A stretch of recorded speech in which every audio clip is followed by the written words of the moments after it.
हिलिं बगलामुखी सर्वदुष्टानं वाचं मुखं पदं स्तंभै जिह्वां किलय बुद्धिं विनाशाय लीम ओम नमः। माँ बगलामुखी महाभारत युग से यहाँ पर है, द्वापर युग से है ना। जैसे पांडवों ने यहाँ पर मंदिर पर प्रतिष्ठा करी थी हवन पूजन के लिए, जिससे अपना युद्ध में प्राप्त हो जाए, युद्ध विजय प्राप्ति के लिए अपने यहाँ पर उन्हें हवन भी किया था और पूजन भी करी थी। किस तरह से इधर हवन होता है? शत्रु बाधा के लिए, रोग निवारण के लिए, जैसे चुनाव में विजय प्राप्ति के लिए यहाँ पर अपने हवन होते हैं। अगर किसी को कोई भी परेशानी हो, सभी प्रकार के यहाँ पर हवन किए जाते हैं। किसी व्यक्ति ने आपके ऊपर तंत्र बाधा कर रखी हो, तो शमशानी में अधिकतर होती है ये बात। अगर किसी ने आपके ऊपर करवा रखी हो तो आपका धंधा बिल्कुल चौपट हो जाता है, आप कोई काम नहीं कर पाते हो, आपका माइंड बिल्कुल काम करना बंद हो जाता है। सही में। तो आप माँ बगलामुखी यहाँ पर एक बार आगे करवाइए, आपका पूरा माइंड बिल्कुल फ्रेश हो जाएगा, आपका हर चीज जो बंदी हुई है वो वापस चालू हो जाएगी। जैसे कोर्ट केस है, पैसे की तंगी रहती है, धंधा नहीं चलता, परिवार में झगड़ा चल रहा है, मतलब ये सब का भी इधर हवन होता है। बिल्कुल होता है। जैसे यार किसी का जैसे धंधा नहीं चल रहा है ना, जैसे बोलते हैं कि हमारा व्यापार बिल्कुल ठप हो गया, अच्छा चल रहा था लेकिन अब बिल्कुल बंद हो गया है, तो यहाँ पर आके आप जैसे लक्ष्मी प्राप्ति का हवन करवाइए। यहाँ पर लक्ष्मी प्राप्ति का हवन होता है। जैसे आपने बोला कोर्ट केस का है ना, तो यहाँ पर कोर्ट के जैसे कोई बुरे केस में फंस चुका हो, जिससे कोई गलती नहीं फिर भी फंस जाता है, तो यहाँ पे आके हवन करवाइए। अगर वो व्यक्ति ने सकता किसी के माध्यम से करवाइए, तो व्यक्ति माता उसकी सुनेगी, उसको कोर्ट केस से बिल्कुल दूर करेगी। तो आपको कोई शरीर में रोग नहीं, मतलब जा ही नहीं रहा है, आदमी डॉक्टर के पास में इलाज करवा ले, सब कुछ करवा लिया, फिर भी वो जा नहीं रहा है, तो अब माँ बगलामुखी की शरण में आइए। तो होता है मिर्ची का भी रहता है, उसका क्या अलग रहता है रीजन? मिर्ची का हवन का रीजन ये था, शत्रु बाधा के लिए मेन रीजन रहता है मिर्ची हवन का। शत्रु बाधा के लिए कोई शत्रु ऐसा होता है जो अपना पीछा छोड़ ही नहीं रहा है ना, अपनों को बिल्कुल परेशान कर रखा है शत्रु ने, है ना। अपन कहीं जाते हैं तो मतलब पीठ पीछे कोई वार करवा रहा है, शमशानी क्रिया करवा रहा है, तो आप यहाँ पर आके एक बार मिर्ची हवन करवाइए।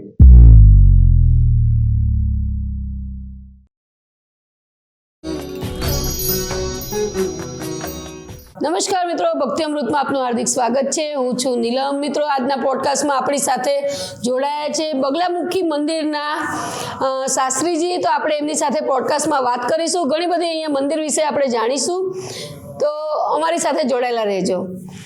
नमस्कार पंडित जी। जय माता दी। जय माता जी। शास्त्री जी, आपका इंट्रो हमको, मेरे सब दर्शक मित्रों को बताइए। मेरा नाम पंडित गौतम शर्मा है। माँ बगलामुखी उपासक यहीं पर हवन पूजन में यहाँ पर करता हूँ। शास्त्री जी, बहुत सारी आज बात करनी है आपसे। बिल्कुल। और पहला तो मैं वो जानना चाहती हूँ कि इधर जो बगलामुखी माता जी जो विराजमान है, वो 51 शक्तिपीठ में से आते हैं? जी बिल्कुल, गिनती होती है? शक्तिपीठ में से नहीं आती है, यहाँ पर सिद्धपीठ है। अच्छा जी, यहाँ पर 10 महाविद्याओं से बगलामुखी अष्टम महाविद्या आती है। बगलामुखी जी। तो 10 महाविद्या में से एक कौन सी आपने बताया? बगलामुखी। बगलामुखी जी, अष्टम महाविद्या। हाँ पंडित जी, मैंने आज मंदिर में देखा सब लोग पीले वस्त्र ज्यादा पहनते हैं जी। हवन कुंड में भी बैठते हैं तो पीला, और माँ देवी माँ को भी पीला ही मतलब पसंद चढ़ है। गया, बिल्कुल। पसंद भी है। बिल्कुल। क्यों? देखिए, माँ बगलामुखी जो माता है ना, इनका जैसे हरिद्रा सरोवर में से इनका प्रकट हुई थी माँ बगलामुखी, इसी माध्यम से माता जी को पीला बहुत पसंद, इसलिए माँ बगलामुखी को पीताम्बरा देवी कहा जाता है। बराबर। वो जो मतलब माँ देवी जो है वो पीला एकदम से येलो कलर का है जी। तो वो क्या है, मतलब पीताम्बर सोने का है? पीताम्बरा नहीं, स्वर्ण श्रृंगार में है ना, बिल्कुल स्वर्ण श्रृंगार। माता रानी जैसे इनको जो बिठाया था माता जी को, वो स्वर्ण श्रृंगार में बिठाया था। अच्छा, बिल्कुल। पंडित जी, इधर मंदिर का और माँ बगलामुखी का पूरा इतिहास हमको बताइए। माँ बगलामुखी महाभारत युग से यहाँ पर है, द्वापर युग से है ना। जैसे पांडवों ने यहाँ पर मंदिर पर प्रतिष्ठा करी थी हवन पूजन के लिए, जिससे अपना युद्ध में प्राप्त हो जाए, युद्ध विजय प्राप्ति के लिए अपने यहाँ पर उन्हें हवन भी किया था और पूजन भी करी थी। उसी माध्यम से यहाँ पर वो ने विजय प्राप्त कर ली थी युद्ध में, तभी से माँ बगलामुखी का हवन पूजन वही से पता चलती आ रही है। माँ बगलामुखी सभी की मनोकामनाएं पूरी करती है। किस तरह से इधर हवन होता है? यहाँ पर सभी प्रकार के हवन यहाँ पर होते हैं, शत्रु बाधा के लिए, रोग निवारण के लिए, जैसे चुनाव में विजय प्राप्ति के लिए यहाँ पर अपने हवन होते हैं। अगर किसी को कोई भी परेशानी हो, सभी प्रकार के यहाँ पर हवन किए जाते हैं, और माता रानी यहाँ पर सभी की मनोकामना भी पूरी करती है। अच्छा जी बिल्कुल। पंडित जी, इधर अपने को हवन करना हो या पूजा करवानी हो तो कौन से वार और तिथि पे करना पड़े? देखो, ऐसा तो कुछ भी नहीं है, आप अगर हवन पूजन करवा रहे हो तो कभी भी हवन पूजन करवा सकते हो, लेकिन किसी को ज्यादा परेशानी हो या किसी महत्व दिन जैसा हो, आपको करवाना है कि पंडित जी हमें जैसे कोई अच्छे दिन पे करवाना है तो आप अमावस्या पे, पूर्णिमा पे या मंगलवार तो आप करवा बिल्कुल सकते हो, बिल्कुल ऐसे अच्छा। में करवा सकते हो। हाँ, ऐसा ऐसा यहाँ पे नियम नहीं है कि आप एक ही दिन पे आओ या गुरुवार को आओ, ऐसा नहीं नवरात्रि है। में भी नवरात्रि में ज्यादा भी करवा सकते हो आप। कौन सी नवरात्रि में जो ज्यादा होता चारों है? नवरात्रि आती है, जैसे अपनी चैत्र की बड़ी नवरात्रि आती है, गुप्त नवरात्रि आती है, इनमें आप बिल्कुल करवा सकते हो। चारों नवरात्रि यहाँ पे सबसे विषय ज्यादा रहते कौन सी हैं। नवरात्रि चैत्र में होता नवरात्रि है? होती है, चैत्र में चैत्र अनुष्ठान नवरात्रि रहता है उनमें। अनुष्ठान रहता है जी। अच्छा। माँ बगलामुखी नवरात्रि में 9 दिन तक बिल्कुल जागृत रहती है, ऐसा कहा जाता है। और जो भी शत्रु रहते हैं जी। उनका नाश होता है। शत्रु का नाश नहीं होता है। जैसे कि मान लीजिए अपन कोई भी हवन कर रहे हैं, आपने बोला कि पंडित जी हमें ये व्यक्ति शत्रु बहुत परेशान कर रहा है, तो आप आके बोलोगे पंडित जी इसका नाश कर दो, विनाश कर दो, यहाँ पर वो नहीं होता हाँ, है ना। यहाँ पे सिर्फ ऐसा होता है कि वो शत्रु को स्तंभन हो जाता है ना। वो आप मतलब पे कुछ भी बुरी क्रिया नहीं करेगा, आपके बारे में कुछ बुरा ख्याल नहीं आएगा, आप पे कभी भी पीठ पीछे वार वो शांत नहीं हो करेगा, जाएगा वो बस। शांत हो जाएगा। माता ने उसको मतलब स्तंभन इस प्रकार से कर देगी, इस प्रकार से उसको शांत कर देगी। शांत में मतलब ऐसा हो जाता है, वो नहीं कि शांत है उसको मतलब माता ने मार देगी, ऐसा नहीं होता है नहीं, वो सही है, आपने अच्छा है क्लियर किया। जी। ये कई लोग वरना ऐसे कभी समझते हैं कि शत्रु को खत्म कर देते हैं। कभी ऐसा होता तो मान लो दुनिया में वो जनता ही नहीं रहती, हवन कर करके मार देते, ऐसा ऐसा नहीं होता है। नहीं सही में, बिल्कुल। क्योंकि माँ के तो वो भी बच्चे रहते तो माँ हैं। के सब बच्चे रहते हैं, लेकिन वो कोई बुरा निकल जाते हैं तो माता उनको ठीक करती है, बस वही है, बराबर। ऐसा रहता है। और शत्रु में क्या सभी आ जाते हैं, गुप्त शत्रु जिनको आप पता भी नहीं है आपको कि कौन मेरे पीठ पीछे वार कर रहा है। आपको सही। ये पता है कि हाँ ये भैया हमारा शत्रु है, लेकिन वो ऐसा है कि कोई पीठ पीछे वार करता है, आपको पता भी नहीं लगता है। तो माता जी उनको भी अपन जैसे हवन पूजन करते हैं तो उससे भी अपना वो शत्रु हाँ, दूसरे के ठंडा हो बारे में जाता है। सोचना बंद कर दे कि हाँ उसका बिल्कुल। बुरा करूं, वो सोचना बंद वो कर दे। सोचना बंद कर दे, बिल्कुल। सही में। पंडित जी, इधर माता जी का 10 महाविद्या का इधर मंदिर है, तो कोई भी व्यक्ति ऐसे साधना कर सकता है? नहीं देखो, साधना करने के लिए आपको दीक्षा लेनी बहुत जरूरी होती है। साधना में जैसे नॉर्मली आप कर सकते हो, जैसे कि अपन माला कर सकते हैं बगलामुखी, लेकिन पूरा दीक्षा आपको गुरु मंत्र लेना पड़ेगा। गुरु दीक्षा आपको मतलब कैसी, किस तरह की? दीक्षा आपको यहाँ पर ली जाती है। देखो अपन इसे यहाँ नहीं बता पाएंगे, लेकिन गुरु दीक्षा लेनी पड़ती है, उसके बाद आपको हर चीज बताई जाती है, आप फिर करोगे ना तो कोई दिक्कत भी नहीं होती है। और पंडित जी होना चाहिए, बिल्कुल ब्राह्मण होना ब्राह्मण ही चाहिए। होना चाहिए। सही में कोई भी लोग आके हवन मजाक मस्ती में हवन अपन कुछ भी नहीं कर सकते। बहुत बोलते हैं कि मैं मतलब बगलामुखी माला में घर पे कर रहा हूँ, पूजा पाठ कर रहा हूँ, तो वैसे फल तो नहीं देती है आपको। हर चीज का पूरा संकल्प होगा आपका, पूरी आपको दीक्षा ली जाएगी किसी गुरु से, जहाँ पर कोई गुरु हो तो आप उसे दीक्षा लीजिए, आराम से आपको हर चीज मतलब बताएगा। जैसे कि अपन अगर घर पे कोई साधारण व्यक्ति जैसे कर रहा है, जैसे कोई दीक्षा नहीं ली है, तो उसको भी मतलब थोड़ी बात का अपना ध्यान रखना पड़ेगा। जैसे पीला आसन अपने को उसमें रखना पड़ेगा, गौमुखी होती है उसको अपना हर मतलब सारी चीजें पीली होनी चाहिए उसमें। उससे आप बगलामुखी माला कर सकते हो। जो बगलामुखी का जो यहाँ पर मूल मंत्र है, छत्तीस अक्षर का जो मूल मंत्र है, वो अपना ओम ह्रीं बगलामुखी सर्वदुष्टानम वाचम मुखम पदम स्तंभय जिह्वाम किलय बुद्धिम विनाशाय लीम ओम नमः। ये अपन सुहा कब बोलते हैं? जब अपन हवन पे बैठते हैं तब अपन सुहा बोलते हैं। अच्छा। अगर माला कर रहे हैं तो अपन नमः बोल के उसको करते हैं ऐसा। पर ये चीज का भी संकल्प लेना बहुत जरूरी है। अपन जैसे घर पे भी करें ना, तो कैसे किसी ब्राह्मण से संकल्प करवा लीजिए। जैसे कि आप मान लो आप खुद ही माला कर रहे हो, है ना, तो आपको कहाँ लग रहा है किसका नाम लिया आपने, किसका कर रहे हो, किसके आराधना नाम कर रहे हो, ऐसा नहीं होता। पूरा संकल्प ला, जैसे आप नहीं ले पाते हो, आप ब्राह्मण नहीं, तो आप किसी ब्राह्मण को अपने आसपास जो पहचान के ब्राह्मण हो संकल्प ले लो, है ना। या फिर बगलामुखी जैसे ब्राह्मण हो तो आप उनको फोन लगा के पूरा संकल्प लेवा के आप ये कर सकते हो, बाद में कर सकते हैं। बिल्कुल कर सकते हो। संकल्प लेके आप पूरी माला करो, कोई दिक्कत नहीं। फिर आपको रोज संकल्प लेने की जरूरत नहीं है। एक बार में संकल्प ले लिया कि हमें 1.25 लाख अनुष्ठान का ये हम घर पे ही करेंगे, तो आप हमें संकल्प कर लीजिए। आप जैसे इधर हवन करवाते हो, जी। तो ऐसा कोई घर पे करे तो उन लोग को दिक्कत आ नहीं सकती? दिक्कत आ सकती है, वो हम ही जाके कर सकते हैं। आप हमें बुलाइए, हम जाके कर सकते हैं। हाँ सही में, बिल्कुल। ऐसे भी ब्राह्मण लोग का धर्म ही है सब बिल्कुल। हवन करने का। शास्त्री जी इधर आ गए, हवन करवा दिया, और दूसरी बार करवाना हो तो अब कैसे करे? वो आना ही जरूरी है? नहीं देखो क्या है, आना तो जरूरी होता है, लेकिन जैसे क्या बहुत सारे आ नहीं पाते हैं, उनकी श्रद्धा होती है कि भाई माता जी के वहाँ हवन हो जाए, हम यहाँ पे नहीं जाए, तो अपन हवन उसका कर सकते हैं, उसका फल भी मिलता है। लेकिन आप पूरी श्रद्धा से हवन करवाइए, आपको हर चीज पे भरोसा भी होना चाहिए, है सही ना। में। ऐसा नहीं है कि आप किसी ब्राह्मण को पैसे दे रहे हो तो आप उस पर शक भी कर रहे हो कि नहीं आपने हमारा हवन किया कि नहीं किया, आप उसको ऐसे बोल रहे हो, तो ऐसा नहीं होता है। आप बिल्कुल श्रद्धा से हवन करवाइए, आप देखिए पूरा हवन देखिए, इसमें कोई दिक्कत नहीं है। आप हवन कराइए, पूरा फल मिलता है। मतलब ऑनलाइन भी चलता है? बिल्कुल चलता है, हवन करवाइए, बिल्कुल ऑनलाइन भी हाँ। पूरा हवन होता है। पंडित जी, अभी ये यूट्यूब का जमाना है, जी अभी डाउनलोड करके कोई मंत्र रहता है माता जी का, जी। और ऐसे भी गाड़ी चलाते हैं या ऑफिस में बैठ के कभी भी कहाँ भी सुन सकते हैं ऐसे? बिल्कुल सुन सकते हैं, इसमें कोई दिक्कत नहीं है। देखो अच्छा। ये मंत्र सुनने से तो अपनी मतलब हृदय की सिद्ध हो रही है ना, सिद्ध हो रही है, इसमें कोई दिक्कत वाली बात नहीं है। आप मंत्र सुन लो गाने से। माला करनी है तो एक आसन पे बैठ के करनी माला पड़ेगी। करनी हो तो आप बिल्कुल आसन पे बैठ के पीला आसन लगा के ही माला करें। बाकी आप जैसे फोन में मंत्र सुन रहे हो, इसमें क्या बुराई है? कुछ भी बुराई नहीं है, अपना मन शांत होता है।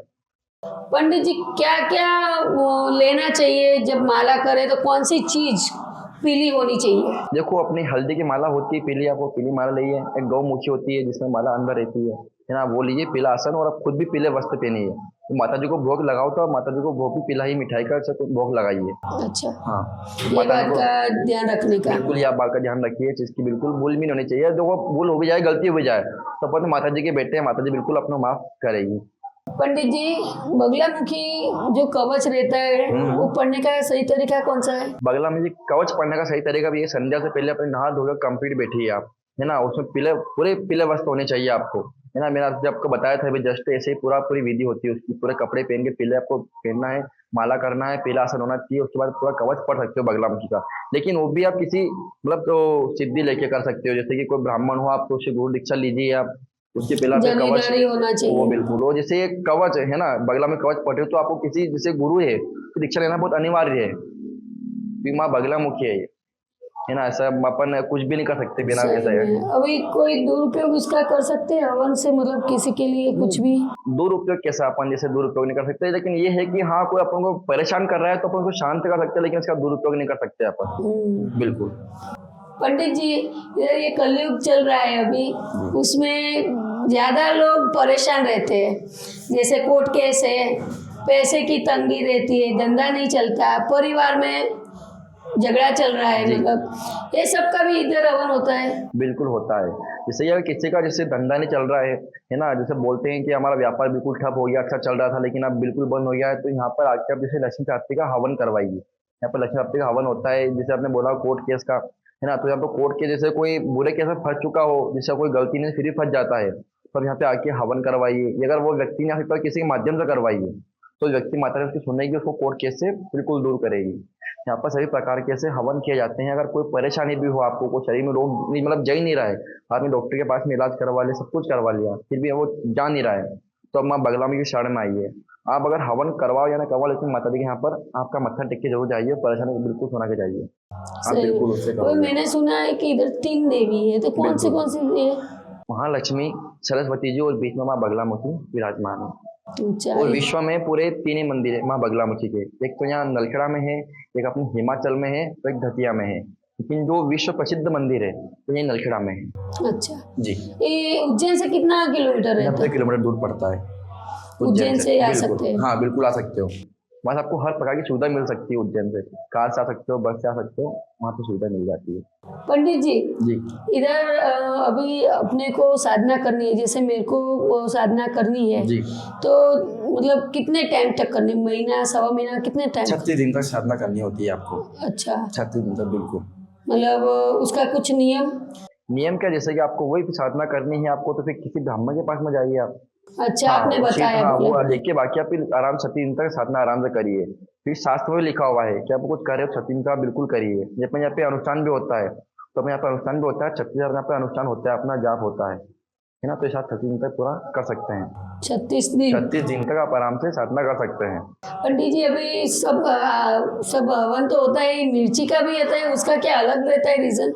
मिर्ची का हवन का रीजन ये था, शत्रु बाधा के लिए मेन रीजन रहता है मिर्ची हवन का, जो कि अभी मंदिर में तो प्रतिबंध कर दिया गया, लेकिन मंदिर से बाहर अभी मिर्ची हवन यहाँ पर होता है। शत्रु बाधा के लिए कोई शत्रु ऐसा होता है जो अपना पीछा छोड़ ही नहीं रहा है ना, अपनों को बिल्कुल परेशान कर रखा है शत्रु ने, है ना। अपन कहीं जाते हैं तो मतलब पीठ पीछे कोई वार करवा रहा है, शमशानी क्रिया करवा रहा है, तो आप यहाँ पर आके एक बार मिर्ची हवन करवाइए। यहाँ पर मिर्ची हवन करवाने के बाद में आपको वो शत्रु कभी परेशान नहीं करेगा। ये मतलब अभी तो ये सब बहुत ज्यादा चल रहा है पंडित जी, जी कि किसी ने किसी का धंधा है, ये है, वो है, बाहर जाके किसी के साथ भी करवा लिया, शांति क्रिया करवाते हाँ हैं। करवाते हैं, जी। तो वो बाधा सब छूट सब जाती है। निकल जाती है। जब किसी ने मतलब किसी व्यक्ति ने आपके ऊपर तंत्र बाधा कर रखी हो, तो शमशानी में अधिकतर होती है ये बात। अगर किसी ने आपके ऊपर करवा रखी हो तो आपका धंधा बिल्कुल चौपट हो जाता है, आप कोई काम नहीं कर पाते हो, आपका माइंड बिल्कुल मतलब काम करना बंद हो जाता है। सही में। तो आप माँ बगलामुखी यहाँ पर एक बार आके करवाइए, आपका पूरा माइंड बिल्कुल फ्रेश हो जाएगा, आपका हर चीज जो बंदी हुई है वो सब वापस चालू हो जाएगी। आपका काम धंधा वापस बनने लग जाएगा यहाँ पर। बहुत बढ़िया बात किया है आज आपने। और शास्त्री जी आपका कांटेक्ट करना हो तो ये हमारे दर्शक मित्रों को तो आप कांटेक्ट नंबर आपका दिखाओ, कैसे इधर आ सकते हैं वो भी दिखाओ। जैसे कि यहाँ पर किसी व्यक्ति को भी आना हो तो हमें 2-3 दिन पहले ही कॉल करें। हमारा कॉन्टेक्ट नंबर है 7470990424। ये हमारा कॉन्टेक्ट नंबर है। व्हाट्सएप नंबर भी हमारा यही है। તો દર્શક મિત્રો આ હતું અમારું પોડકાસ્ટ અને ખૂબ જ સરસ વાત આજે પંડિતજીએ આપણને કરી છે, જે નથી ખબર એ પણ બધી વાત આપણને જાણવા મળી છે।